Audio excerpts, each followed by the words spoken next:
गांव का मुखिया हर साल एक नई लड़की से शादी करता और फिर उसे तलाक के साथ बहुत सारे रुपए पैसे देकर उसे उसके घर वापस भेज देता। लड़कियां खुशी खुशी उससे शादी करती और अगले ही दिन तलाक लेकर अपने घर वापस चली जाती। मैं ये सुनकर हैरान थी कि ये ऐसा क्यों करता है। एक दिन उस मुखिया की नज़र मुझ पर पड़ गई और वो बोला, मुझे तुमसे ही शादी करनी है। मेरे घर वाले भी पैसे के लिए परेशान थे। वैसे तो मेरी शादी उससे कर दी गई। शादी की पहली रात मुझे हॉस्पिटल ले गया और बोला, मैंने अब तक बहुत सी लड़कियों से शादी की है ताकि मैं तुम्हें ढूंढ सकूं। वो लड़की तुम ही हो जो मेरी किस्मत बदल सकती है। इससे पहले कि मैं इस बात का मतलब समझ पाती, मेरी चीखें निकल गईं कि वो मेरे आज फिर गांव के मुखिया की शादी थी। मेरी दोस्त हिमांशी खास तौर पर मुझे ये सब सुनाने आई थी। आते ही कहने लगी, क्या तुम्हें पता है कि गांव का मुखिया फिर से शादी कर रहा है। मैं ये सुनकर हैरान हो गई कि अभी 6 महीने पहले ही तो उसने शादी की थी और अपनी बीवी को तलाक भी दे दी थी। मैंने हैरानी से कहा कि क्या वो लड़की गांव के मुखिया से दूसरी शादी के लिए मान गई। मेरी दोस्त हिमांशी पागलों की तरह हंसने लगी और बोली, पागल लड़की, लगता है तुम्हें अभी तक कुछ नहीं पता। गांव का मुखिया हर साल एक खास महीने में एक लड़की से शादी करता है और अगले ही दिन उस लड़की को तलाक दे देता है और सुनना है वो लड़की को बहुत कुछ देकर उसके घर वापस भेज देता है, सोना चांदी जेवरात और बहुत सी मालो दौलत। तो ऐसे में कोई भी लड़की बेवकूफ़ ही होगी जो गांव के मुखिया से शादी करने से इनकार कर देगी। फिर वो कुछ चौंक कर कहने लगी, तो कोशिश करना कि गांव के मुखिया की नज़र तुझ पर न पड़े, वरना हो सकता है कि अगली बीवी उसकी तू बन जाए, क्योंकि सुना है वो हसीन लड़कियों पर ही आशिक हो जाता है। मैं उसकी ये बातें सुनकर बहुत डर गई और मैंने कहा कि मैं तो पहले भी घर से बाहर बहुत कम निकलती हूँ, अब तो मैं बिल्कुल भी नहीं निकलूँगी। मैं असल में यहाँ की रहने वाली नहीं थी और अपने माता पिता के साथ 6 महीने पहले ही इस गांव में आई थी। इसीलिए इस गांव के रस्म रिवाज और गांव के मुखिया के बारे में मुझे कुछ भी पता नहीं था। मैंने बस उसकी पिछली शादी होते हुए देखी थी। इसीलिए हिमांशी से ये सब सुनकर मुझे बहुत हैरानी हुई थी कि गांव का मुखिया कैसा जालिम इंसान है जो पहली रात के बाद ही बेचारी लड़कियों को तलाक दे देता है। हिमांशी फिर शाम को आ गई और मुझसे कहने लगी कि चल गांव के मुखिया की शादी देखने चलते हैं, पूरा गांव आया हुआ है। मैं अपनी माँ से इजाज़त लेकर उसके साथ गांव के मुखिया की शादी देखने चली गई, लेकिन उसके किस्से सुनने के बाद मैं बहुत डर गई थी। इसलिए मैंने अपने मुंह को एक दुपट्टे से अच्छी तरह से ढक लिया था। मैंने अपनी माँ से इजाज़त ली और उसके साथ निकल पड़ी। माँ को भी शायद गांव के मुखिया के बारे में ठीक से कुछ पता नहीं था, इसलिए उन्होंने मुझे जाने की इजाज़त दे दी। जब हम शादी पर पहुंच गए तो मैं धूमधाम देखकर दंग रह गई। हिमांशी कहने लगी, तुम देखना कल सुबह ये लड़की भी बहुत से माल के साथ तलाक लेकर इसकी हवेली से निकल जाएगी। मैंने अफसोस से कहा, ये तो बेचारी लड़कियों पर बड़ा जुल्म करता है। तो हिमांशी ने बताया कि कोई ज़ोर ज़बरदस्ती नहीं होती, लड़कियां अपनी मर्ज़ी और खुशी से शादी करती हैं और तलाक ले लेती हैं, उन्हें कोई परेशानी नहीं होती। मैं बड़ा हैरान थी कि मुखिया ऐसा क्यों करता है। उसके साथ ऐसा क्या मसला था कि वो शादियों पर शादियां करता है और फिर तलाक भी फ़ौरन दे देता है। शादी से वापस आकर मैं पूरी रात यही सोचती रही कि भगवान की भी अलग ही लीला है। एक तरफ वो मुखिया है जो एक रात की शादी के लिए लाखों रुपए खर्च कर रहा है और दूसरी तरफ हम जैसे गरीब लोग हैं जो कर्ज़ों के बोझ तले ऐसे दबे हुए हैं कि सांस लेना भी दुश्वार है। मेरा नाम शालिनी है और हम 3 बहनें थे। हमारा कोई भाई नहीं था। मुझे बचपन से ही काफ़ी परेशानी उठानी पड़ी थी। मेरे पिताजी शहर में नौकरी करते थे और कभी कभी मेले में छोटी सी दुकान भी लगा लिया करते थे, जिससे बस हमारा गुजारा बड़ी मुश्किल से हो जाता था। फिर पिताजी बीमार पड़ गए तो कई जगह से कर्ज लेकर उनका इलाज करवाना पड़ा। घर तक बिक गया और पिताजी हमें अपने पुराने घर में ले आए, जहां वो अपने भाइयों के साथ बचपन में रहा करते थे। हमारे घर में गरीबी इस कदर छाई हुई थी कि हमें दाने दाने के लिए मुंह देखना पड़ता था। मैं तो अपने आप को संभाल लेती थी, पर मेरी 2 छोटी बहनें छुप छुप कर रोया करती थीं। एक दिन मैंने अपनी बहनों को रोते देख लिया। वो रोते हुए एक दूसरे से कह रही थी, काश हम पैदा ही ना हुए होते या फिर पैदा होते ही मर गए होते तो आज यूं भूखा न रहना पड़ता। मैंने जो उनकी ये बात सुनी तो मुझे बहुत दुख हुआ कि मेरा तो चलो जैसे तैसे बचपन गुजर गया, पर मेरी बहनें भी गुर्बत की ज़िंदगी गुजार रही हैं। क्योंकि मैं सबसे बड़ी बहन थी तो किसी के सामने दिल का बोझ भी हल्का नहीं कर सकती थी। उस दिन अपनी बहनों को रोते देखकर मेरा दिल बहुत तड़प उठा था। मैंने माँ से कहा, माँ मैं ज़रा बाहर जा रही हूँ, थोड़ा टहल कर आती हूँ, थोड़ी देर में आ जाऊँगी। माँ ने मुझे बाहर जाने की इजाज़त दे दी, जैसे वो इस बात से वाकिफ़ थी कि मेरे अंदर क्या चल रहा है। मैं घर से बाहर निकलकर खेतों की तरफ चली आई, क्योंकि वो जगह बहुत सुकून और साफ़ सुथरी थी। मैं खेतों के पास टहल रही थी कि तभी वहाँ हमारे गांव का मुखिया आ गया। उसकी नज़र मुझ पर पड़ी।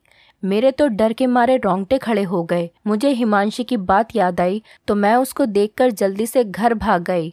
घर आकर भी मेरा दिल डर की वजह से धक धक कर रहा था। मैं परेशान हो गई, कहीं कोई इल्ज़ाम ही न लगा दे मुझ पर। थोड़ी ही देर में हिमांशी चली आई। कहने लगी, तुझे गांव के मुखिया ने देख लिया है और अब तेरा कुछ नहीं हो सकता। मैं बहुत डर गई और इसी खौफ का असर था कि मुझे बहुत तेज़ बुखार आ गया। मैं शाम तक बुखार में तपने लगी। मेरी माँ मुझे खाना बनाने के लिए कह रही थी, मगर मेरे जिस्म में तो जैसे जान ही नहीं थी। तंग आकर माँ मेरे कमरे में आई और मुझे हाथ लगाकर चेक करने लगी तो चीख पड़ी। फिर फौरन ही गांव के एक डॉक्टर को बुला लिया गया जो सबका इलाज करता था। डॉक्टर ने मेरा चेकअप किया और माँ से कहते हुए बाहर निकल गया कि बच्ची को फिक्र और परेशानी से दूर रखें। ज़्यादा डर खौफ की वजह से दिमाग की नस फटने का भी खतरा होता है। डॉक्टर के जाने के बाद माँ मुझे घूरते हुए कहने लगी, किस बात की टेंशन है तुम्हें, क्यों मरने वाली हालत बना रखी है। तब मैंने हिम्मत करते हुए माँ को बता दिया कि गांव के मुखिया की नज़र मुझ पर पड़ गई है, जो हर साल नई लड़की से शादी करने के बाद अगले ही दिन उसे तलाक दे देता है। माँ मेरी बात को न समझी और बोली, तो तुझे इतनी फिक्र क्यों हो रही है, तूने कौन सी चोरी की है जो तुझे इतना डर लग रहा है। माँ की बात पर मेरा दिल किया मैं अपना सर पीट लूँ। इससे पहले कि मैं माँ को समझाती, बाहर से दरवाजे को किसी ने ज़ोर ज़ोर से खटखटाना शुरू कर दिया। आवाज़ सुनकर मैंने अपना सांस रोक लिया। दरवाज़ा खोला गया तो बाहर गांव का मुखिया अपने लोगों के साथ खड़ा था और उनके साथ ही मेरे पिताजी भी थे। उन्हें भी शायद वो साथ लेकर घर आए थे। पिताजी ने उनको बैठक में बिठाया और माँ से चाय बनाने को कहा, पर गांव के मुखिया ने चाय बनाने से मना कर दिया। आखिर वो अमीर इंसान था तो गरीबों के घर का चाय पानी कैसे पीता। उसने मेरी माँ को भी बैठक में बुला लिया और मेरा हाथ मांग लिया। जब उसने ये बात की तो माँ तो हक्का बक्का रह गई और उठकर गुस्से से बोली, मुखिया जी, हम गरीब ज़रूर हैं लेकिन बगैरत नहीं, जो रुपए पैसे के लिए हम अपनी बेटी का सौदा कर दें। हम अपने कर्जे खुद उतार लेंगे पर अपनी बेटी को दागदार नहीं करेंगे। मुखिया बात करके चला गया था। अब माँ और पिताजी को फैसला करना था, बेटी की इज्जत या पैसा। मैंने जब ये बात अपनी बहन की ज़ुबानी सुनी तो आसमान जैसे मेरे ऊपर गिर पड़ा। आखिर वही हुआ जिसका मुझे डर था। माँ ने तो साफ साफ मुखिया को जवाब दे दिया था, क्योंकि माँ ने अपनी बहन को जो जुबान दे रखी थी और इसी साल के आखिर में मेरी शादी होनी तय हो गई थी। मगर पिताजी कह रहे थे कि एक बार मुझसे बात कर ली जाए, फिर जैसा मैं कहूँगी वैसा ही कर लेंगे। मुझे पिताजी की बात पर गुस्सा तो बहुत आया कि क्या पिताजी को पता नहीं कि मेरी मंगनी हो चुकी है, फिर भी ऐसी बातें कर रहे हैं जो मैं मरकर भी पूरा नहीं कर सकती। पिताजी की राय पर माँ ने भी हामी भर ली और पिताजी को मुझसे बात करने की इजाज़त दे दी।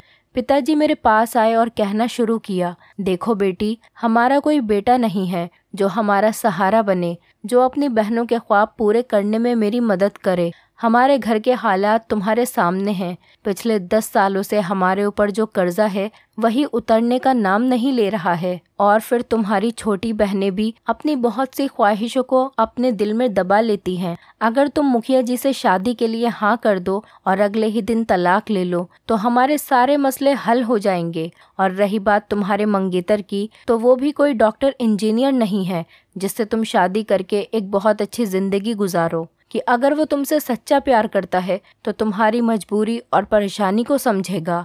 अब फैसला तुम्हारे हाथ में है, जैसा तुम कहोगी वैसा ही होगा। पिताजी मुझसे बात करके चले गए और मुझे कश्मकश में डालकर भी। मैंने सारी बातों को सोचा और फिर एक फैसला किया। मैंने पिताजी से कहकर अपने मंगेतर पीयूष को घर बुलाया ताकि उससे बातचीत करके फैसला ले सकूं। अगले दिन पीयूष हमारे घर पर आ गया। मैं उसे लेकर छत पर आ गई ताकि मैं आराम से और सुकून से उससे बात कर सकूं। मैंने पीयूष को पिताजी और गांव के मुखिया की कई बातें बताईं तो उसके चेहरे का रंग गुस्से से लाल हो गया। मैं उसके दिल के हाल को समझ रही थी, मगर मुझे एक चीज को समझना था, शादी के बाद मेरा और पीयूष का फ्यूचर या फिर मुझे मेरी बहनों का और मेरे माँ बाप का सहारा बनना था। उसने मेरी बात सुनकर इनकार कर दिया और उठकर जाने लगा तो मैंने कहा, मैं पिताजी के फैसले पर राजी हूँ। पीयूष गुस्से से मेरी तरफ पलटा और घूरती नजरों से मुझे देखकर बोला, तुम्हारा दिमाग खराब हो गया है क्या? उसको सदमा लगा था और सदमे की वजह से उसकी आवाज ठीक से निकल भी नहीं पा रही थी। मैं सब जानते बूझते भी उससे नजरें चुराने पर मजबूर थी। मैंने उससे कहा कि हाँ, दिमाग खराब हो गया है मेरा, क्योंकि मेरे माँ बाप का कोई बेटा नहीं है और मैं उनको कर्ज में डूबा हुआ नहीं देख सकती। और फिर एक ही दिन की तो बात है, हमारे सारे मसले हल हो जाएंगे और बगैर किसी फिक्र के हम दोनों एक हो जाएंगे। क्या तुम नहीं चाहते कि हमारी परेशानी खत्म हो जाए? या इतना ही प्यार था मुझसे जो मुझे समझ ही नहीं पा रहे हो? मेरी इमोशनल बातें सुनकर पीयूष का दिल नरम पड़ गया और वो शादी के लिए मान गया। पीयूष के जाने के बाद मैंने माँ से कहा, मैं शादी करने के लिए तैयार हूँ। ये मैंने किस तरह दिल पर पत्थर रखकर कहा था ये मैं ही जानती हूँ, पर मुझे इस जगह पर कमजोर नहीं पड़ना था, सो मैं नहीं पड़ी और पिताजी ने मुखिया जी को हाँ का जवाब भिजवा दिया। माँ ने जब ये बात सुनी वो अपना सर पीटने लगी और मुझे समझाने लगी, पर मैं फैसला कर चुकी थी, मुझे पीछे नहीं हटना था। माँ की तकलीफ का भी मुझे अंदाजा था, पर पिताजी का भी कोई कसूर नहीं था कि वो इस उम्र में भी कर्ज की टेंशन लेते। वो वक्त से पहले ही बूढ़े होते जा रहे थे। जब मैं अपने फैसले पर पक्के पर रही तो माँ ने भी चुप्पी साध ली और यूं एक हफ्ते के अंदर ही मेरी शादी की तैयारियां हो गईं और मैं लाल जोड़े में विदा होकर मुखिया के बंगले में आ गई। सारे दिन की थकी हारी मैं जब मुलायम गद्दों पर बैठी तो बैठने के साथ ही मुझे नींद की देवी ने अपने आगोश में भर लिया और मैं बैठे बैठे कब सो गई पता ही नहीं चला। आँख तो मेरी तब खुली जब मैंने अपनी कलाई पर कुछ महसूस किया। खौफ की वजह से मेरे हलक में कांटे आ गए थे। मैंने बहुत हिम्मत इकट्ठा करके उसको अपने ऊपर से हटाने के लिए आंखें खोली तो देखा मेरा पति मेरी कलाई पर उंगली फेर रहा है। फिर अचानक पता नहीं मेरे पति को क्या हुआ, उसने मेरी कलाई छोड़ी और दूर जाकर खड़ा हो गया। फिर बोला, हमें अभी हॉस्पिटल चलना है, जल्दी उठो और अपने कपड़े बदल लो। मुझे उसकी बातें सुनकर उसके दिमागी हालत पर शक हुआ। मैं जाने से मना करना चाहती थी, पर पहली ही रात कुछ ऐसा नहीं करना चाहती थी जो वो मुझे तलाक न देता। मैं कपड़े बदलकर उसके साथ गाड़ी में बैठ गई। फिर हम हॉस्पिटल पहुंचे तो वहां जाकर जो मैंने देखा उसे देखकर मैं अपने होशो हवास खो बैठी। मेरा पति डॉक्टर से बात करने के बाद कहने लगा, वो लड़की तुम ही थी जिसकी तलाश में मैंने आज तक कितनी शादियां की हैं। बस तुम्हें तलाक नहीं दूंगा, अब से तुम ही मेरी पत्नी बनकर रहोगी। मैं उसकी बात सुनकर बेहोश हो गई। वो मुझे गाड़ी में डालकर घर ले आया। घर आकर जब मुझे होश आया तो उसकी बातें याद करके मेरी रूह कांप गई। मैंने इधर उधर देखा मगर वो कहीं भी नहीं था। मेरा पति तो पता नहीं कहाँ चला गया था, मगर नौकरानियां मेरे आसपास ही थीं।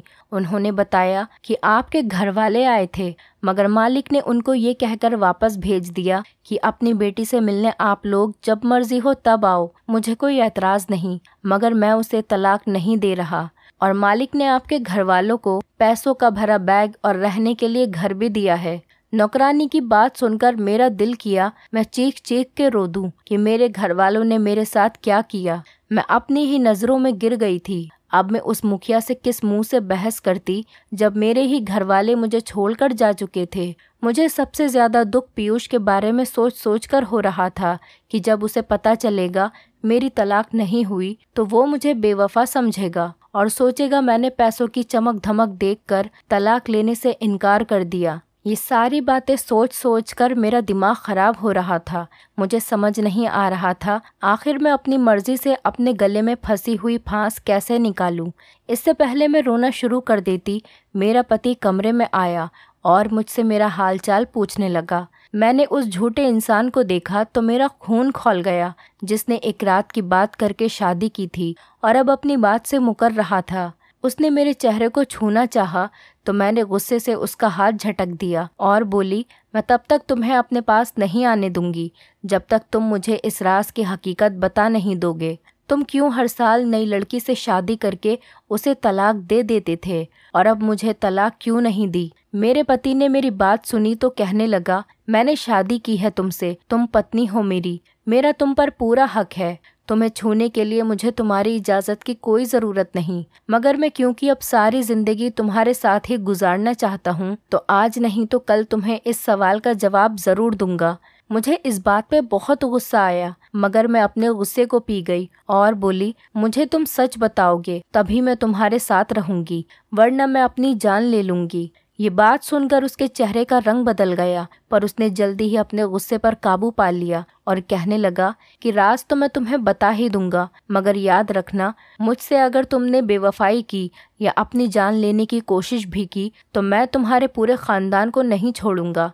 उसकी बात सुनकर मेरा दिल जैसे किसी ने मुट्ठी में बंद कर लिया हो। मैं ये बात तो भूल ही गई थी कि मैंने अपने घर वालों की खातिर ही उससे शादी की है और किसी आम इंसान से नहीं, बल्कि गांव के मुखिया से, जिसे कोई कानून या पुलिस कुछ भी नहीं कह सकती थी। मेरा दिल किया मैं अपनी किस्मत पर फूट फूट कर रोने लगूं, मगर मैं उसके सामने रोकर खुद को कमज़ोर साबित नहीं करना चाहती थी। मुझे बस चुप रहकर उसकी जासूसी करनी थी ताकि उसे रंगे हाथों पकड़ सकूं।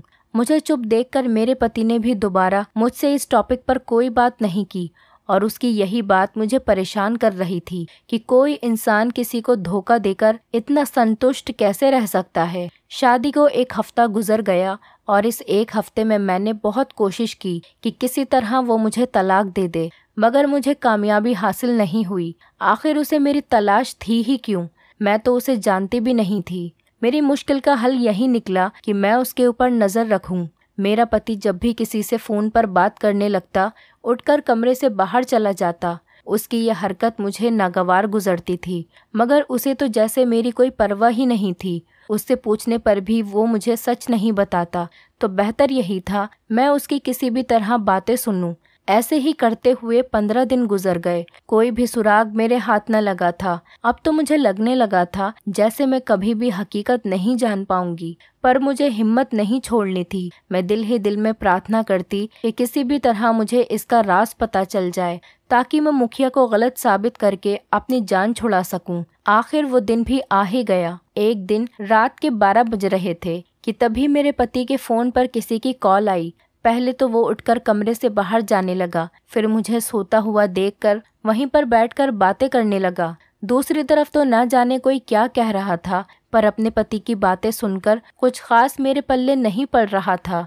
उस वक्त मेरी नींद उड़ गई जब मेरे पति ने कहा, यार किसी भी तरह इस बला से मेरा पीछा छुड़वाओ, वरना काम तमाम कर दो। इसकी रोज रोज की बकबक से मैं तंग आ गया हूँ। मैंने जब इतना सुना तो मेरा दिमाग तेजी से काम करने लगा। मैं जान चुकी थी कि ये कोई लड़की का मामला है। अब तो मसला और भी संगीन हो चुका था। उसकी बातें सुनकर मैंने इरादा कर लिया कि किसी भी तरह मुझे इस बेचारी लड़की को इसके चंगुल से आज़ाद करवाना ही होगा, वरना ये जालिम इंसान उसकी जान ले लेगा। अगले दिन जब मेरा पति घर से बाहर निकला तो मैं भी उसके पीछे पीछे घर से बाहर निकल गई। घर के नौकर नौकरानियों को मैंने पहले ही अपने साथ मिला लिया था। अब बेफिक्र होकर मैं सब काम कर सकती थी। उसका पीछा करने के लिए मुझे मेरे दिल ने मना भी किया, पर मैं दिल को मजबूत करने लगी और अपने इरादे से नहीं हटी और उसको एक घर में जाता हुआ देखकर मैं वहीं से वापस लौट आई। अब मेरे दिमाग में अलग अलग ख्याल आ रहे थे। मैं उन्हीं ख्यालों में बैठी थी। मेरा पति घर आया। वो फिर किसी से फ़ोन पर बात कर रहा था। मैं उठकर सुनने गई तो वो किसी से कह रहा था, कल फिर उसी जगह आ जाना, तुम्हारा काम हो जाएगा। मैं दिल ही दिल में खुश होने लगी कि चलो इस आँख मिचोली के खेल से जान छूटने वाली है। कि उससे पहले ही मेरा पति मुझे देखता, मैं जल्दी से कमरे में आ गई। मुझे बहुत बेसब्री से कल के दिन का इंतज़ार था। मैं मन ही मन खुश हो रही थी कि आने वाला कल मेरी ज़िंदगी को पूरी तरह से बदल देगा। कल का दिन आया तो अपने पति के जाने के बाद मैं भी उसके पीछे ही घर से निकल गई। आज मेरा पति रास्ते में कुछ लोगों से भी मिला था। अब मुझे टेंशन होने लगी कि कहीं उन लोगों में से ही कोई न हो जिसकी वजह से मुझे आज़ादी मिलेगी। मुझे ऐसा लग रहा था जैसे मेरे पति को शक हो गया है कि मैं उसका पीछा कर रही हूँ, तभी वो जानबूझकर ऐसे कर रहा है ताकि मैं समझ न सकूं और तंग आकर अपनी हरकत छोड़ दूं। अपनी इस सोच पर मैंने खुद ही खुद को ये सोच कर समझाया कि अगर वो जान लेता तो मुझे घर से बाहर निकलने से मना करने के लिए किसी से डरने या किसी की इजाज़त लेने की ज़रूरत नहीं थी। मैं इन्हीं सोचों में गुम थी जब मेरा पति फिर से उसी घर में चला गया और जाकर एक कमरे में बैठ गया। उस कमरे के साथ ही एक और कमरा भी था। मैं जल्दी से उस कमरे में घुस गई और कमरे की खिड़की से दूसरे कमरे में देखने लगी। तब वही लोग आए और मेरा मंगेतर पीयूष भी। इन सबको यहाँ देखकर मुझे किसी अनहोनी का एहसास हुआ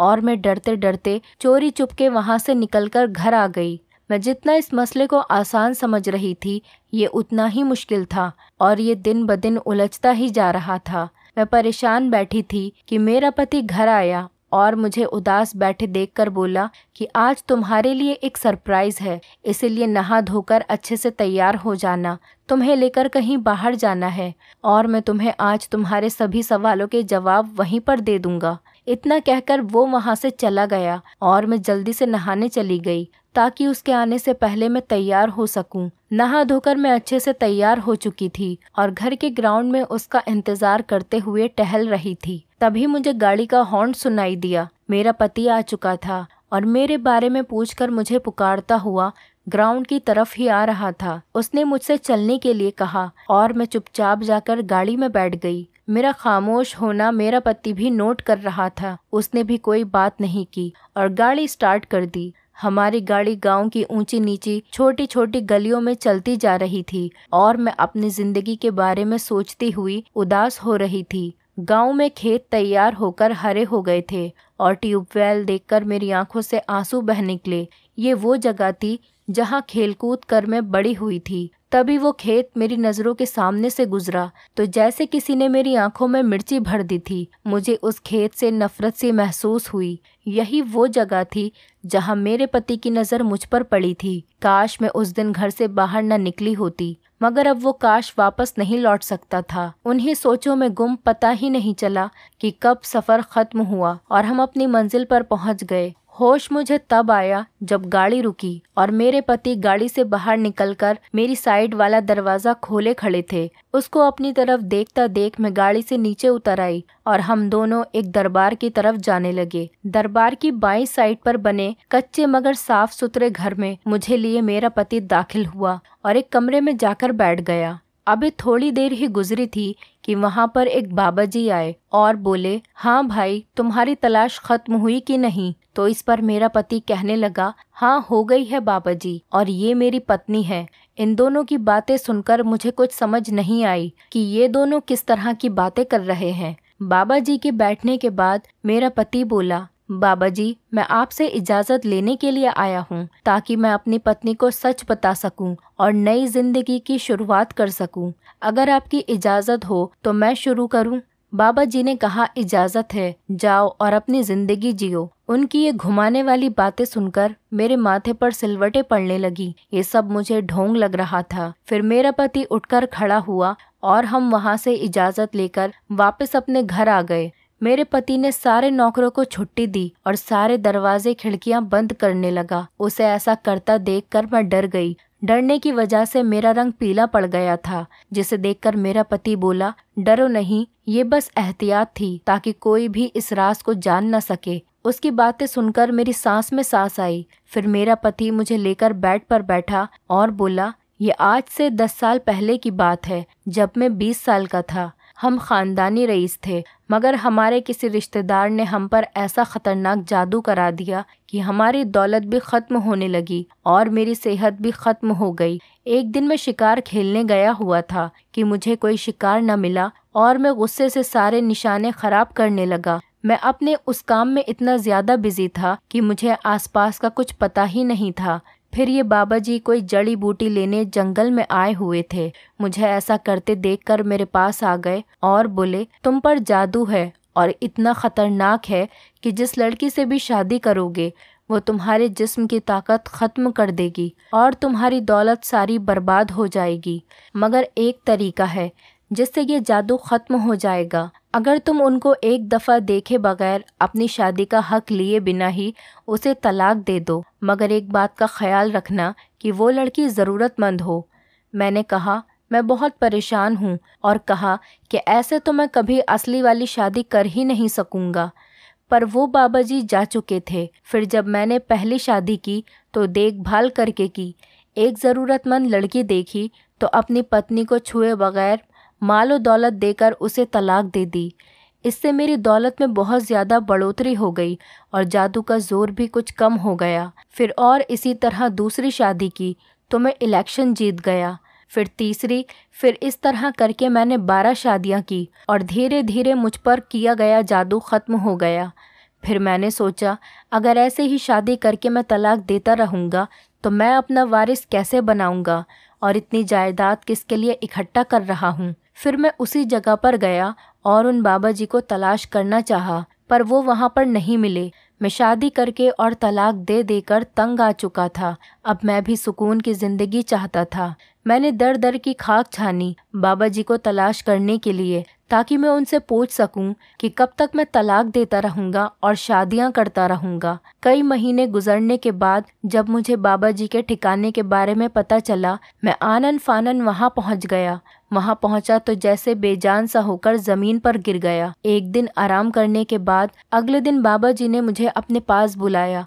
मैंने बाबा जी से कहा कि बाबा, अब मैं थकने लगा हूँ, मैं कब तक लोगों की बातें सुनता रहूंगा। मुझे बता दें मुझे और कितनी शादियां करनी पड़ेंगी और ताकि मैं एक ही दफ़ा सब करके चैन की ज़िंदगी गुजार सकूं। बाबा जी मेरी बात सुनकर मुस्कुराए और बोले, बेटा, तब तक तुम शादियां करते रहोगे, तलाक देते रहोगे, जब तक तुम्हें ऐसी लड़की नहीं मिल जाए जो तुम्हारे ख़ानदान का वारिस पैदा करने वाली होगी। बाबा जी की बातें सुनकर मैं चला गया और बोला, उसकी कोई ख़ास निशानी बता दें ताकि मैं अपनी तलाश जारी रख सकूं। फिर बाबा जी ने कहा, उसे देखकर जो सबसे पहले तुम्हारे दिल में ख्याल आएगा वो ये होगा कि इसके बाद मैं किसी और लड़की से शादी नहीं करूँगा। यही थी जिसकी मुझे तलाश थी, और जब मैंने तुम्हें देखा तो मेरे दिल ने यही कहा कि तुम ही वो लड़की हो जो मेरी पत्नी बनोगी। यूं मैंने तुम्हारे घर रिश्ता भिजवाया और हमारी शादी हो गई। अपने पति की सारी बातें सुनकर भी कुछ था जो मुझे खटक रहा था, क्योंकि जब शादी की रात मेरा पति मुझे देखने के बाद हॉस्पिटल ले गया था तो वहाँ जाकर उसने कहा था जिसकी मुझे अब तक तलाश थी। कुछ देर चुप रहने के बाद मैंने लगे हाथों ये बात भी पूछने का इरादा किया और कहा कि मैं कैसे यकीन कर लूँ कि यही बात सच है, जबकि हर लड़की को शादी की रात तो तुम तलाक देते थे और मुझे लेकर हॉस्पिटल चले गए। यह हॉस्पिटल वाला क्या राज है और इससे कब तक पर्दा उठाने का इरादा है? मेरी बात सुनकर मेरा पति बोला, सारे राज आज ही जान लोगी क्या? कुछ तो कल के लिए भी रहने दो। मगर मैंने सोचा अगर आज ये राज न पूछ सकी तो शायद कभी न पूछ पाऊंगी, इसीलिए आज ही पूछने का इरादा कर लिया।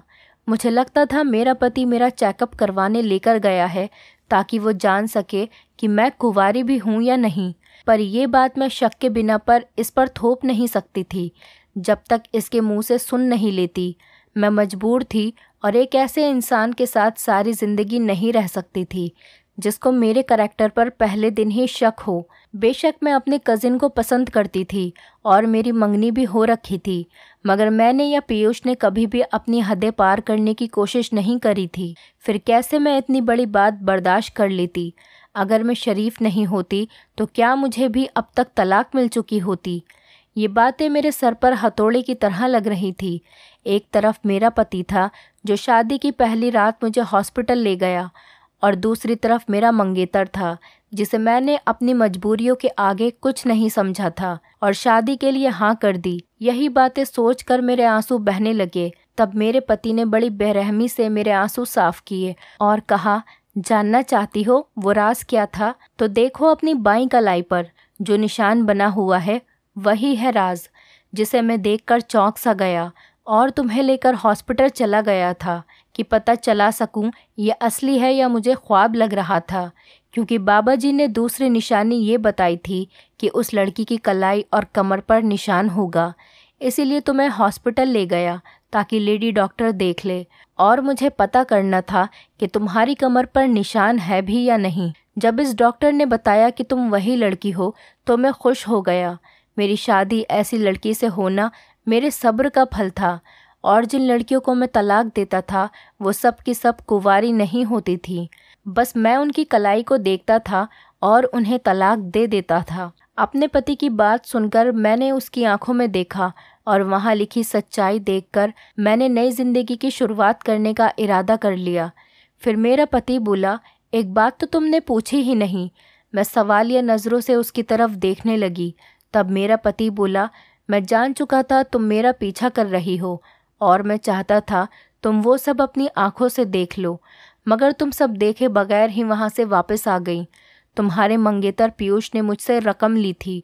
उसका कहना था कि अगर तुम मुझे पैसे नहीं दोगे तो मैं शालिनी का पीछा कभी भी नहीं छोड़ूंगा। तुम जिसकी मोहब्बत के दावे करती थी वो तो लालची निकला। मैंने उसे पैसे दिए और उसने तुम्हारी मोहब्बत उन पैसों के आगे मुझे बेच दी। अगर मैं उसे पैसे ना देता तो वो तुम्हें बार बार परेशान करके वापस अपनी तरफ करने की धमकी दे रहा था। मैं चाहता तो उसे उसका बहुत अच्छा जवाब दे सकता था, मगर अपने माँ बाप का इकलौता बेटा समझकर मैंने उसे माफ़ कर दिया। अब ये सब सुनकर मैं अपनी किस्मत पर शुक्र भेजने लगी कि मुझे मेरी किस्मत ने पीयूष जैसे लालची इंसान से बचा लिया और मुखिया जी जैसे शरीफ इंसान की पत्नी बना दिया। मुझे अपना पति दुनिया के सारे मर्दों से अच्छा लग रहा था, क्योंकि उसने ही मेरे माँ बाप को रहने को अच्छा घर और रुपया पैसा दिया था। उसके साथ अपनी ज़िंदगी गुजारने में कुछ बुराई नहीं थी। मैं अपने नसीब पर राज़ी थी और अपने पति के साथ खुश भी थी। कुछ ही दिनों के बाद मेरी दूसरी बहनों की भी अच्छी जगह शादियां हो गई थी, और मैं भी अपने बच्चों और पति के साथ खुशहाल ज़िंदगी गुजार रही थी। रही बात पीयूष की, तो उसे तो मैं भुला चुकी थी। अब हमारी ज़िंदगी में सुकून ही सुकून था। शायद कुदरत ने हमें ऐसे ही मिलाना था, पर आज उस फैसले पर मैं बहुत खुश थी, क्योंकि उस एक फैसले ने मेरी और मेरे पूरे परिवार की ज़िंदगी बदल दी। दोस्तों, उम्मीद करती हूँ आपको हमारी कहानी पसंद आई होगी। कहानी पसंद आई है तो वीडियो को लाइक करें, चैनल पर नए हैं तो चैनल को सब्सक्राइब करें, और हाँ, नोटिफिकेशन बेल को ज़रूर दबाएं ताकि अगली अपडेट सबसे पहले आपको मिले।